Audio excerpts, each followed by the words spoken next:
దసరా పండుగ రాబోతుంది. దసరా పండుగ కోసం హిందువులు ఎంతో ఆసక్తిగా ఎదురు చూస్తూ ఉంటారు. ఈ దసరా రోజు మీకు ఉన్న జాతక దోషాలు, మీకు ఉన్న సమస్యలు తొలగిపోవడానికి మీరు ఒక చిన్న పని చేయాలి. ఈ పని చేస్తే మీకు ఉన్న గ్రహ దోషాలు పోతాయి.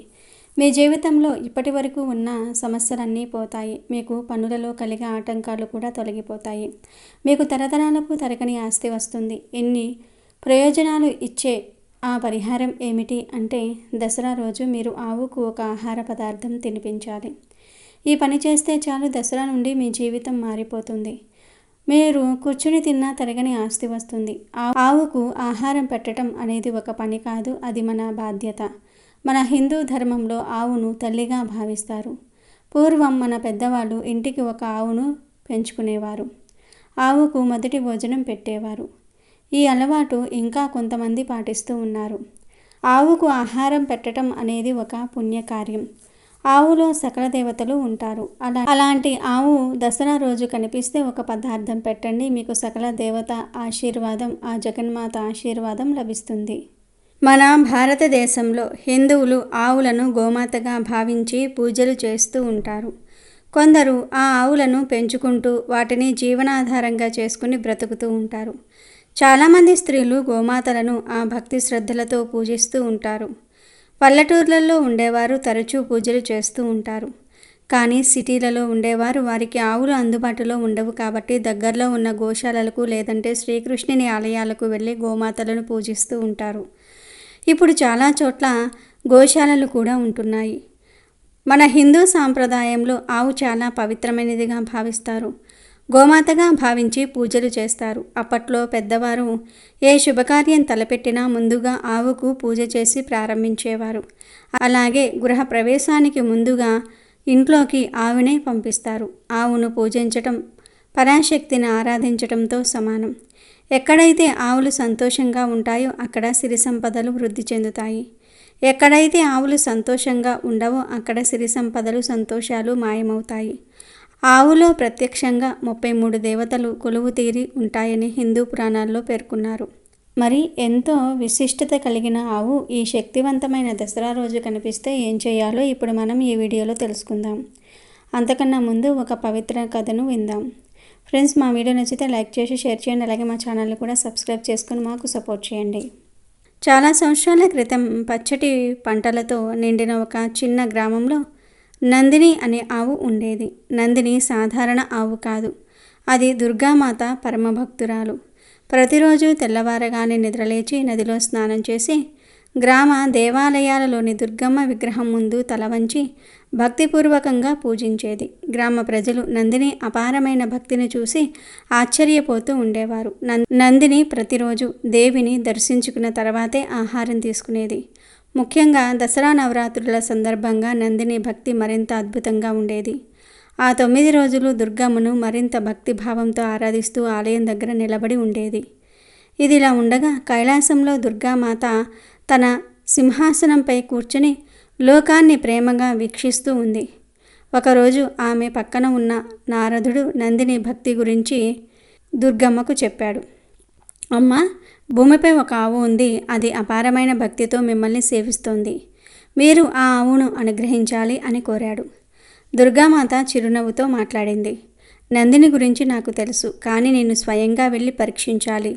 ఇలా చెప్పి దుర్గామాత ఒక సాధారణ వృద్ధిరాలి రూపంలో భూలోకానికి వచ్చింది.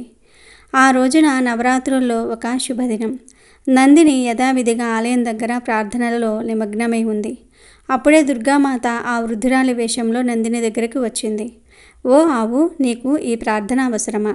పచ్చటి గడ్డి, రుచికరమైన పండ్లు వద్దంటే ఏమిటి? నువ్వు ఇలా నిలబడినంత మాత్రాన ఆ దుర్గమ్మ నీ కోసం దిగి వస్తుందా అంటూ ఆవుతో దుర్గామాత గురించి హేళనగా మాట్లాడింది. అప్పుడు నందిని ఆ వృద్ధురాలి వైపు చూస్తూ, ఓ అమ్మ, నాకు ఈ జన్మను ఇచ్చింది దుర్గాదేవి. నేను ఆమెకు అంకితమైన భక్తురాలిని. ఈ దసరా రోజులలో ఆమె నామస్మరణ నా కర్తవ్యం అని అంది. దానికి ఆ వృద్ధురాలు, అయితే నీ శరీరం గురించి ఏమంటావు? ఆకలితో ఇలా ఎలా ఉండగలుగుతున్నావు అని ప్రశ్నించింది. నందిని నవ్వింది. నా విశ్వాసమే నా బలం. అమ్మ నామస్మరణ చేస్తూ ఉంటే ఏ కష్టం తెలియదు. దుర్గామాత మరోసారి పరీక్షించాలనుకుంది. ఇదిగో ఈ పచ్చటి గడ్డి చూడు, కేవలం ఒక ముద్ద తిను, నీ భక్తికి భంగం కలగదు. నందిని తల ఊపింది. భక్తి అంటే కట్టుబాటు. ఒక్కసారి నా సంకల్పాన్ని విరిచినప్పుడు అది అసంపూర్ణమవుతుంది. ఆ వృద్ధురాలు ఇంకొక ప్రయత్నం చేసింది. నేను స్వయంగా దుర్గమ్మ పంపిన దానిని అని చెప్తే నువ్వు తినవా? నందిని: నా అమ్మ నిజంగా పంపితే ఆమె స్వయంగా చెప్పేవారు. నా హృదయం చెప్తున్నది నా ప్రార్థనను కొనసాగించమని. ఈ మాటలు విన్న వెంటనే దుర్గామాత తన నిజస్వరూపాన్ని దర్శించింది. కాంతివంతమైన ఆకాశంతో సింహంపై ఆసీనురలై అష్టభుజాలలో ఆయుధాలు ధరించి దర్శనమిచ్చింది. ఆమె తేజస్సుతో నందినిని చూసి మురిసిపోయింది. నందిని, అంది దుర్గామాత, నీ భక్తి అపారమైనది, నీ విశ్వాసం నిలకడగలది. నేను చాలా సంతోషించాను. నీకు ఒక వరం ఇస్తాను, కోరుకో, అంది దుర్గమ్మ. గ్రామస్తులు ఇది చూసి భక్తితో తలవంచారు. నందిని ఆనంద బాష్పాలతో దుర్గమ్మకు నమస్కరించింది. అమ్మ, నాకు ఎటువంటి కోరిక లేదు, కానీ దసరా పండుగ సందర్భంగా మా గ్రామానికి శుభం కలిగించండి, ప్రజలందరూ సుఖంగా ఉండాలి అని నందిని కోరుకుంది. దుర్గామాత చిరునవ్వు చిందించింది. నీ త్యాగం నాకు మరింత సంతోషం కలిగించింది. ఈ గ్రామం ఎప్పటికీ సుఖ సంతోషాలతో నిండి ఉంటుంది. ఇలా చెప్పి దుర్గమ్మ అంతర్ధానమైంది. ఆమె వెళ్ళిన తర్వాత గ్రామం వెలుగులతో నిండిపోయింది. గ్రామస్తులు ఆ సంవత్సరం దసరా పండుగను మరింత భక్తితో, ఉత్సాహంతో జరుపుకోవటం ప్రారంభించారు. ఈ కథ ద్వారా మనం తెలుసుకోవాల్సింది ఏమిటి అంటే, భక్తికి ఎటువంటి హద్దులు ఉండవు. మనిషి, జంతువు లేదా ఏ ప్రాణమైనా భగవంతుని పట్ల భక్తిపూర్వకంగా ఉంటే ఆయన అనుగ్రహం లభిస్తుంది. నందిని కథ మనకు భక్తి, విశ్వాసము మరియు ధర్మపదం మీద నడవటం ఎంత ముఖ్యమో చెప్తుంది. ఇక వీడియోలోకి వస్తే, ఈ దసరా రోజు ఆవుకు పూజ చేస్తే విశేషమైన ఫలితం వస్తుంది. మీకు పూజ చేసే వీలు లేకపోయినా పర్వాలేదు. ఈ దసరా రోజు ఆవు మీ ఇంటికి వచ్చిన, గుడి దగ్గర కనిపించిన, బయట ఇంకెక్కడ కనిపించినా ఆ ఆవును బెల్లంతో చేసిన రొట్టెను తినిపించండి. ఆవుకు బెల్లంతో చేసిన రొట్టెను తినిపిస్తే మీ జాతకంలో ఉన్న దోషాలు తొలగిపోతాయి. బలహీనంగా ఉన్న గ్రహాల స్థానం బలపడుతుంది. అంటే మీ జాతకంలో గ్రహాల బలం పెరుగుతుంది. దీనితో మీరు ఏదైనా సాధించవచ్చు, ఏ పనినైనా సులువుగా చేసుకోవచ్చు. ఆవుకు బెల్లం తినిపించి మీ సమస్యలు, మీ కోరికలు చెప్పుకోండి. ఆ తర్వాత ఆ ఆవుకు నమస్కరించండి. ఇలా దసరా రోజు మీకు ఏ సమయంలో ఆవు కనిపించినా ఈ పని చేయండి. మీకు అన్ని శుభాలే కలుగుతాయి. ఇంకా మీకున్న ఆరోగ్య సమస్యలు, ఆర్థిక సమస్యలు కూడా తొలగిపోతాయి. దసరా పండుగలోపు ఉప్పుతో ఒక పరిహారం చేస్తే డబ్బు వరదలాగా వచ్చి పడుతుంది. దసరాలోపు ఉప్పుతో ఒక శక్తివంతమైన పరిహారం చేయటం ద్వారా మీ కష్టాలన్నీ తొలగిపోయి డబ్బు వరదలాగా వచ్చి పడుతుంది. ఈ పరిహారం మీ జీవితంలో ఒక కొత్త వెలుగుని నింపుతుంది. మీ ఆర్థిక దశను పూర్తిగా మార్చివేస్తుంది. విజయదశమి లేదా దసరా పండుగ చెడుపై మంచి సాధించిన విజయానికి ప్రతీక. మహిషాసురుడు అనే రాక్షసుని దుర్గాదేవి సంహరించిన రోజుగా దీనిని జరుపుకుంటారు. అందుకే ఈ పండుగను విజయదశమి అని పిలుస్తారు. ఈ 10 రోజుల నవరాత్రులలో అమ్మవారిని 9 రూపాలలో అలంకరించి పూజిస్తారు. ఈ రోజులు చాలా పవిత్రమైనవి మరియు శక్తివంతమైనవి. ఈ సమయంలో చేసే పూజలు, వ్రతాలు, పరిహారాలు చాలా త్వరగా ఫలితాలను ఇస్తాయి. ఎందుకంటే ఈ సమయంలో విశ్వంలో దైవిక శక్తి ప్రవాహం అధికంగా ఉంటుంది. మనం ఏది కోరుకున్నా, ఏది సంకల్పించుకున్నా అది నెరవేరడానికి ప్రకృతి కూడా సహకరిస్తుంది. దసరా అంటేనే ఒక కొత్త ఆరంభం. పాత సమస్యలను, బాధలను వదిలిపెట్టి కొత్త జీవితాన్ని ప్రారంభించడానికి ఇది సరైన సమయం. అందుకే ఈ పవిత్రమైన సమయంలో చేసే చిన్న పరిహారం కూడా మన జీవితంలో పెద్ద మార్పులను తీసుకువస్తుంది. జమ్మి చెట్టుకు పూజ చేయటము, పాలపిట్టను దర్శించుకోవటం వంటి ఆచారాలు ఈ పండుగకు మరింత శోభను చేకూరుస్తాయి. మన జీవితంలో ఉన్న ప్రతికూల శక్తులను, దరిద్రాన్ని తొలగించుకుని విజయం వైపు అడుగులు వేయడానికి దసరా పండుగ ఒక గొప్ప ముహూర్తంగా భావించాలి. ఇప్పుడు మనం పరిహారంలో ఉపయోగించే ముఖ్యమైన వస్తువు ఉప్పు గురించి తెలుసుకుందాం. ఉప్పు కేవలం వంటకు రుచినిచ్చే పదార్థం మాత్రమే కాదు, దానికి అంతకు మించిన దైవిక, తాంత్రిక శక్తులు ఉన్నాయి. సముద్ర మదనంలో లక్ష్మీదేవితో పాటు ఉప్పు కూడా ఉద్భవించిందని పురాణాలు చెప్తూ ఉన్నాయి. అందుకే ఉప్పును లక్ష్మీ స్వరూపంగా భావిస్తారు. ఎక్కడైతే ఉప్పు ఉంటుందో అక్కడ లక్ష్మీదేవి స్థిరంగా ఉంటుంది. ఉప్పుకు ఉన్న అతి ముఖ్యమైన శక్తి ప్రతికూల శక్తిని, అనగా నెగిటివ్ ఎనర్జీని గ్రహించడం. మన ఇంట్లో, మన చుట్టూ ఉండే కంటికి కనిపించని చెడు శక్తులను, నర దృష్టిని, అసూయ వల్ల ఏర్పడిన దోషాలను ఉప్పు ఇట్టే లాగేసుకుంటుంది. అందుకే పూర్వకాలం నుండి దిష్టి తీయడానికి గుప్పెడు రాళ్ల ఉప్పును ఉపయోగిస్తారు. అలాగే ఇంటిని శుభ్రం చేసేటప్పుడు నీటిలో కొద్దిగా గల్లులుప్పు వేసి తుడవటం వల్ల ఇంట్లోకి ప్రతికూల శక్తులు ప్రవేశించకుండా ఉంటాయి. వాస్తు దోషాలను నివారించడంలో కూడా ఉప్పు కీలక పాత్ర పోషిస్తుంది. ఇంటి మూలాల్లో బాత్రూంలో ఒక గాజు గిన్నెలో గల్లులుప్పును ఉంచటం వల్ల అక్కడ ఉండే నెగటివ్ ఎనర్జీని అది పీల్చేసుకుంటుంది. ఉప్పును ఎప్పుడూ ఇతరుల చేతికి నేరుగా ఇవ్వకూడదని, అలాగే ఉప్పును అప్పుగా ఇవ్వటం లేదా తీసుకోవటం చేయకూడదని పెద్దలు చెప్తూ ఉంటారు. ఎందుకంటే ఉప్పు లక్ష్మీదేవి స్వరూపం కాబట్టి. అలా చేయటం వల్ల మన ఇంటి ఐశ్వర్యం దూరమవుతుందని నమ్మకం. ఉప్పు కేవలం ప్రతికూల శక్తులను తొలగించటమే కాదు, ధనాన్ని ఆకర్షించే శక్తి కూడా దీనికి ఉంది. సరైన పద్ధతిలో ఉప్పును ఉపయోగించడం ద్వారా ధన ఆకర్షణను పెంచుకోవచ్చు. ఇది మన చుట్టూ ఒక సానుకూల శక్తి వలయాన్ని సృష్టిస్తుంది. దానివల్ల మన ఆలోచనలు స్పష్టంగా ఉంటాయి. మనం తీసుకునే నిర్ణయాలు విజయవంతమవుతాయి. ధన మార్గాలు వాటంతటా అవే తెరుచుకుంటాయి. అందుకే ఉప్పును సామాన్యంగా చూడకూడదు. అది మన జీవితాన్ని మార్చగల ఒక అద్భుతమైన దివ్య వస్తువు. మరి ఇంతకీ శక్తివంతమైన ఉప్పుతో దసరా వంటి పవిత్రమైన పండుగ సమయంలో పరిహారం ఎందుకు చేయాలి? దీని వెనుక ఉన్న కారణం చాలా ముఖ్యమైనది. దసరా నవరాత్రులు దైవిక శక్తి భూమిపైకి ఎక్కువగా ప్రసరించే కాలం. ఈ సమయంలో మనం చేసే చిన్న ప్రయత్నం కూడా బ్రహ్మాండమైన ఫలితాలను ఇస్తుంది. మనం సాధారణ రోజుల్లో ఒక పరిహారం చేస్తే దాని ఫలితం నెమ్మదిగా రావచ్చు, కానీ నవరాత్రుల వంటి శక్తివంతమైన కాలంలో చేస్తే ఫలితం తక్షణం మరియు రెట్టింపుగా ఉంటుంది. ఉప్పుకు సహజంగానే ప్రతికూల శక్తులను, దరిద్రాన్ని, కష్టాలను తనలోనికి లాక్కునే గుణం ఉంది. దసరా పర్వదినం చెడును నాశనం చేసి మంచిని స్థాపించే సమయం. ఈ రెండు శక్తులు కలిసినప్పుడు మన జీవితంలో అద్భుతాలు జరగటం ఖాయం. ఈ పరిహారం చేయటం ద్వారా మన గత కర్మల వల్ల, నరు దృష్టి వల్ల మనకు తెలియకుండా మన చుట్టూ పేరుకుపోయిన ప్రతికూలతల వల్ల ఏర్పడిన ఆర్థికపరమైన అడ్డంకులను తొలగించుకుంటాం. ఎన్నో సంవత్సరాలుగా తీరని అప్పులు, వ్యాపారంలో నష్టాలు, ఉద్యోగంలో పురోగతి లేకపోవటం, చేతికి డబ్బు అందని పరిస్థితి వంటి సమస్యలన్నిటినీ ఈ పరిహారం ద్వారా ఛేదించవచ్చు. ఇది మన చుట్టూ ఉన్న నెగిటివ్ ఎనర్జీని పూర్తిగా శుభ్రం చేసి లక్ష్మీదేవి మన ఇంట్లోకి ప్రవేశించడానికి మార్గాన్ని సుగమం చేస్తుంది. ఈ పరిహారం ఒక విధంగా మన ఆర్థిక జాతకాన్ని మనమే తిరగరాసుకోవటం లాంటిది. పాత లెక్కలను చెరిపివేసి కొత్త ఐశ్వర్యవంతమైన అధ్యయనాన్ని ప్రారంభించడానికి ఇది ఒక సువర్ణ అవకాశం. అందుకే ఈ అవకాశాన్ని ఎవరూ వదులుకోకూడదు. ఇక వీడియోలోకి వస్తే, ఈ పరిహారాన్ని దసరా పండుగకు ముందు వచ్చే ఏ రోజైనా లేదా నవరాత్రుల్లో వచ్చే ఏ శుక్రవారం రోజైనా ప్రారంభించాలి. దీనికి మీకు కావలసినవి ఒక గాజు గ్లాసు లేదా గాజు సీసా, కొంచెం రాళ్ల ఉప్పు, ₹1 బిళ్ళ, 3 లవంగాలు మరియు ఒక పసుపు రంగు వస్త్రం. ఈ పరిహారం నవరాత్రుల్లో సాయంత్రం సూర్యాస్తమయమైన తర్వాత స్నానం చేసి శుభ్రమైన దుస్తులు ధరించి చేయాలి. సాయంత్రం పూజ చేసిన తర్వాత ఈ పరిహారం చేయండి. పూజ అయిపోయిన తర్వాత మీరు గాజు గ్లాసును తీసుకుని దానిని శుభ్రంగా కడిగి పసుపు కుంకుమలతో 3 బొట్లు పెట్టండి. ఆ గ్లాసులో పసుపు రంగు క్లాత్ను వేయండి. మూట కట్టడానికి వీలుగా ఉండేలాగా గ్లాసులో క్లాత్ వేయండి. ఇప్పుడు మీ కుడి చేతితో గుప్పెడు గల్లులుప్పును తీసుకుని లక్ష్మీదేవిని మనస్ఫూర్తిగా ప్రార్థించాలి. ఓం శ్రీ మహాలక్ష్మీదేవియే నమః అని 3 సార్లు జపిస్తూ ఆ ఉప్పును గాజు గ్లాసులో వేయాలి. ఇలా గ్లాసు సగం నిండే వరకు ఉప్పును పోయాలి. ప్రతిసారి ఉప్పు వేస్తున్నప్పుడు మీకు ఉన్న కష్టాలు, అప్పులు, ఆర్థిక ఇబ్బందులు అన్నీ ఈ ఉప్పులోనికి వెళ్ళిపోతున్నాయని, అవి కరిగిపోతున్నాయని బలంగా సంకల్పించుకోవాలి. మీ మనసులో ఉన్న బాధను, ఆవేదనను మొత్తం ఆ ఉప్పు గ్రహిస్తుందని భావించాలి. గ్లాసు సగం ఉప్పుతో నిండిన తర్వాత దానిలో ₹1 బిళ్ళను ఉంచండి.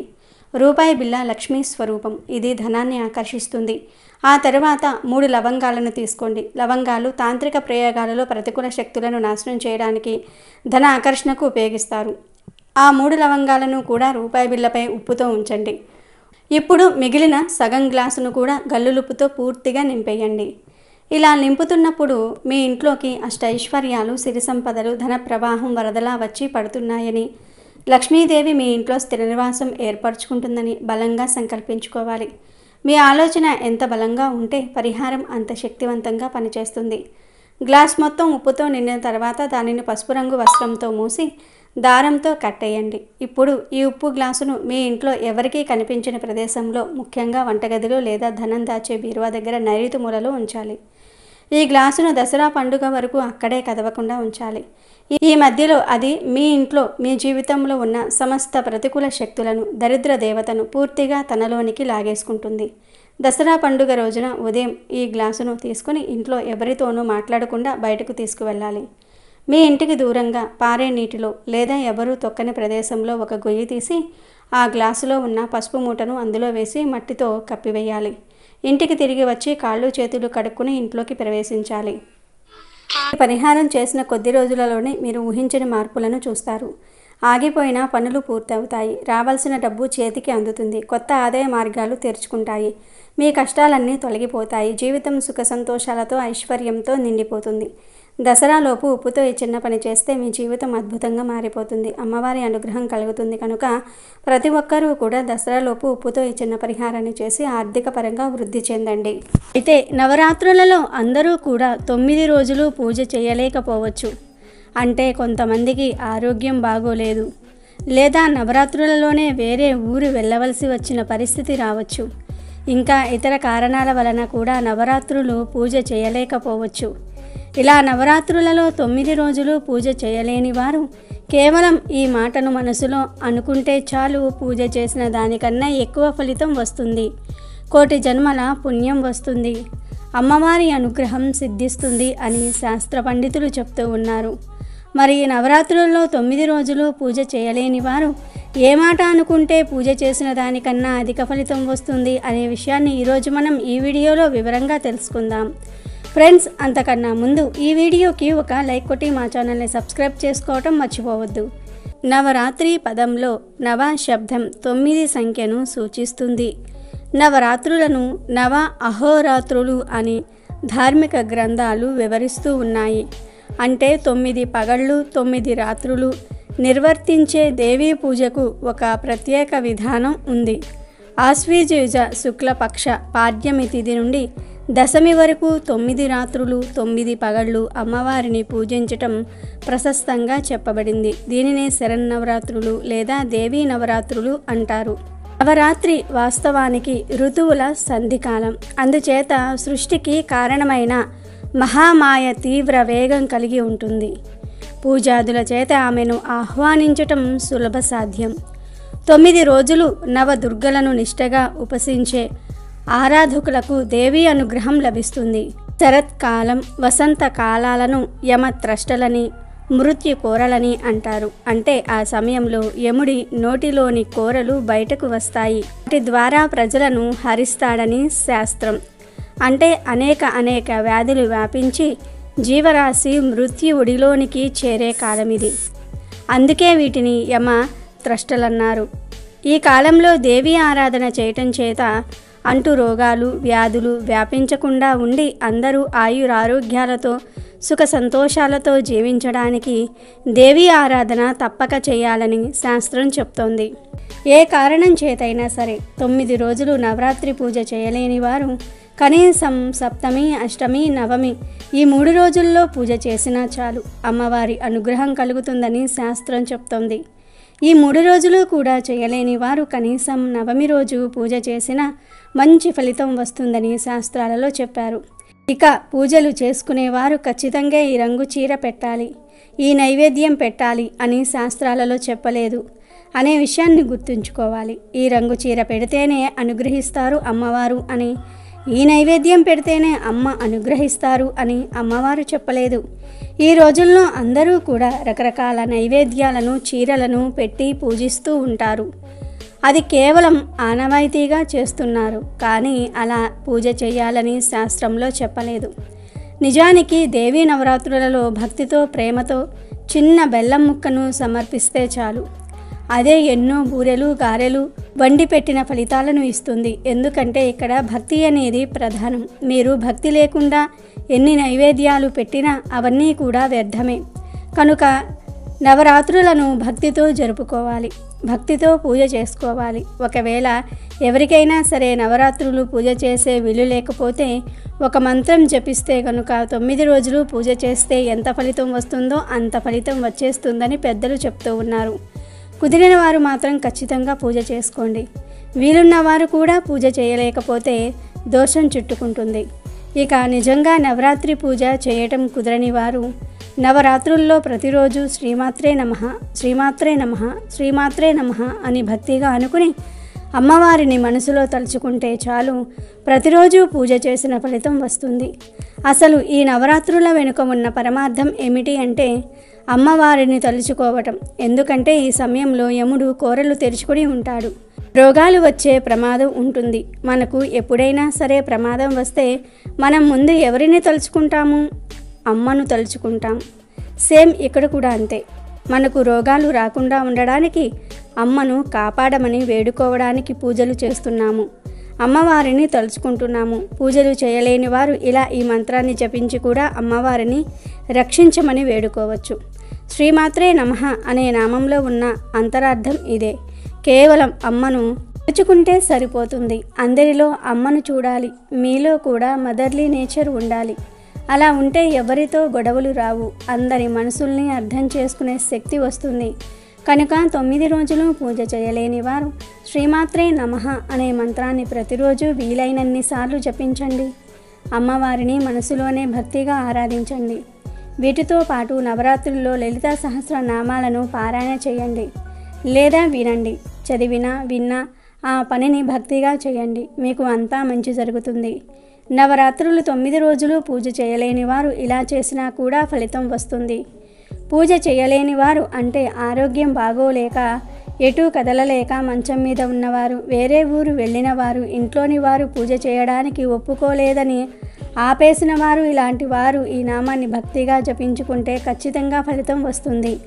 అలా కాకుండా అన్నీ బాగున్న నవరాత్రుల్లో 3 రోజులు లేదా ఒక్కరోజు కూడా పూజ చేయకుండా ఈ మంత్రం జపించినా ఎలాంటి ఫలితం రాదు. అన్నీ బాగుండి పూజ చేయలేకపోతే అమ్మవారికి కోపం వస్తుంది, ఫలితం కూడా శూన్యం వస్తుంది. కాబట్టి అందరూ కూడా ఈ విషయాన్ని గుర్తించి నవరాత్రులలో పూజ చేసే అవకాశం లేనివారు ఈ మంత్రాన్ని జపించి 9 రోజులు పూజ చేసిన ఫలితాన్ని పొంది ఆనందంగా జీవించండి.